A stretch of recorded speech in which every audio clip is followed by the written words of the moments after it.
श्री स्वामी समर्थ सर्वांना. तुम्ही सर्वजण कसे आहात? स्वामीं तुमच्या सर्व चांगल्या इच्छा पूर्ण करोत आणि तुमचा आजचा दिवस खूप खूप चांगला जावो आणि येणारा प्रत्येकच दिवस खूप चांगला जावो. आणि स्वामींची सेवा अनुभव तुम्ही मला कमेंट करून सांगू शकता आणि कमेंट बॉक्समध्ये श्री स्वामी समर्थ लिहायला विसरू नका. चला तर मग आजच्या व्हिडिओला आपण सुरुवात करूयात.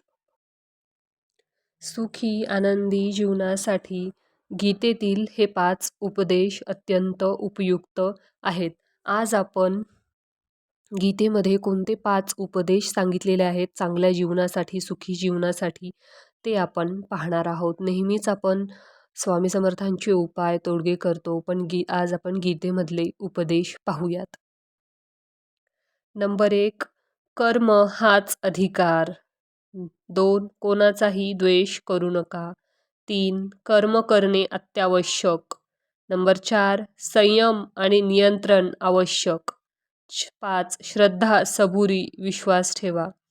मित्रांनो, हजारो वर्ष लोटली तरी गीतादानाची उत्सुकता, महत्त्व कमी होताना दिसत नाही.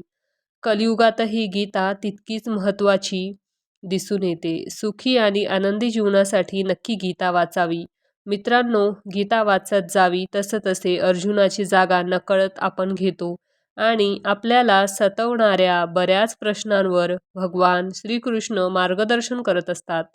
तुमच्या जीवनात तुम्हाला कुठलं विचार सतावत असेल, कोणते उत्तर मिळत नसेल, आयुष्यातील कुठले कोडं सुटत नसेल, तर नक्की गीता वाचून तुमचे सर्व प्रश्न सुटतील आणि तुम्ही स्वतःला अर्जुनाच्या जागी समजलं आणि नकळत भगवंताकडून तुम्हाला तुमचे उत्तर मिळेलच.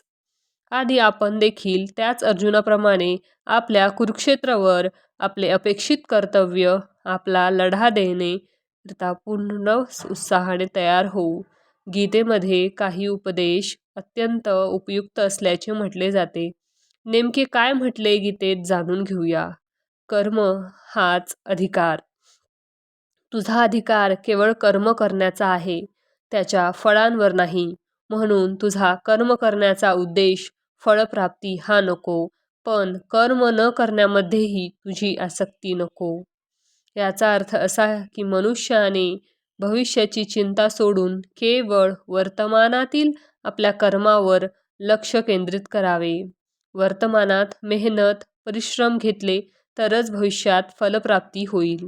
म्हणजेच आता काम केल्यास भविष्यात सुखी, समाधानी, आनंदी जीवन जगता येणे शक्य होऊ शकते, असे सांगितले जाते. कोणाचाही द्वेष करू नका. भगवंत म्हणतात, असा मनुष्य जो कधी अत्यानंदित होत नाही, द्वेष करत नाही, शोक करत नाही आणि जो कधी कामना करत नाही, तसेच शुभ आणि अशुभ संपूर्ण कर्माचा त्याग करतो, तोच भक्तियुक्त भक्त मला अतिप्रिय आहे.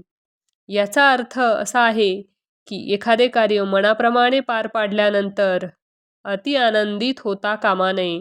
अशाने चूक होण्याची शक्यता अधिक असते. तसेच आपले कार्य यशस्वी ठरले म्हणून कोणाचा द्वेष आणि ईर्ष्याही करू नये.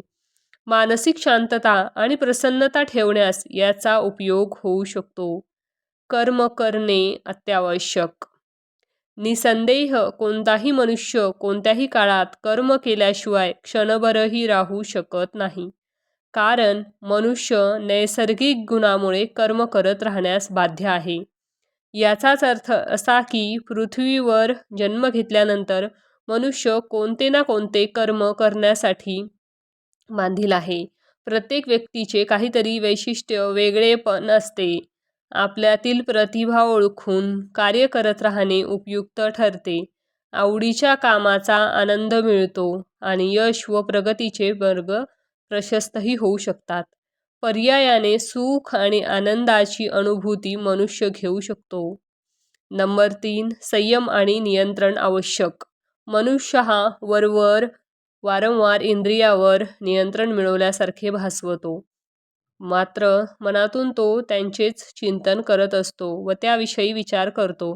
तो दांभिक मानला जातो. याचा अर्थ असा की दिखाऊपणा करणारा व्यक्ती असत्यवचनी आणि कपटी असल्याचे म्हटले जाते. खऱ्या अर्थाने इंद्रियावर नियंत्रण मिळवण्याची कला अवगत करता आली पाहिजे.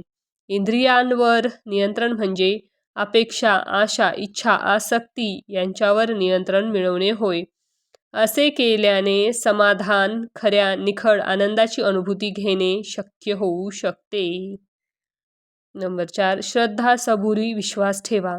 जो मनुष्य माझ्या परमेश्वर स्वरूपाचे आणि योग्य शक्तीचे तत्व जाणतो, तो निश्चल भक्तियोग युक्त होतो. यात कोणतीही शंका नाही. याचाच अर्थ असा आहे की जो मनुष्य ईश्वरी शक्तीचा मनापासून स्वीकार करतो आणि परमात्म्यावर संपूर्ण श्रद्धा ठेवतो, भगवंत त्याचे कधीही वाईट होऊ देत नाही. श्री स्वामी समर्थ. आणि मित्रांनो, व्हिडिओ आवडल्यास व्हिडिओला लाईक करा, शेअर करा आणि चॅनलला सबस्क्राईब केलं नसेल तर नक्की सबस्क्राईब करा आणि कमेंट बॉक्समध्ये स्वामी नामाचा जयघोष करायला विसरू नका. आणि आपले व्हिडिओ तुम्हाला कसे वाटतात तेही कमेंटमध्ये नक्की सांगा. आणि आपण असंच व्हिडिओमधून मोटिवेशनल थॉट्स एकमेकांना देऊन आपण मोटिवेट होऊ, जेणेकरून आपल्या लाईफमध्ये सुख शांती कायम राहील. श्री स्वामी समर्थ.